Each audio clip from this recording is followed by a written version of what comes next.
Hey everyone, and welcome back to another video. In this video, I'm going to show you how to rename your Govee Floor Lamp Pro. Now, this video is going to be particularly useful for individuals. Let's say that you have multiple Govee floor lamps, and it's starting to be a bit confusing as far as which floor lamp is which.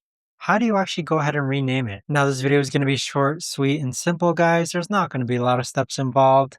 Now, in order to do this, what you're first going to do is go into the Govee Home app. Next, click on your Floor Lamp Pro.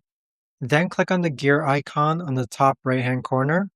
And then where it says device name, this is where you're going to start typing your device name. So we're going to call this Floor Lamp Bedroom. Then click on Done, and there you have it. But that right there, guys, is the best and easiest way that I know of to actually go ahead and rename your Govee Floor Lamp Pro. If you guys know of a better or easier way to actually do this, let me know in the comments down below. I would love to know. Thanks so much for watching, everyone, and I'll see you guys all in the next video.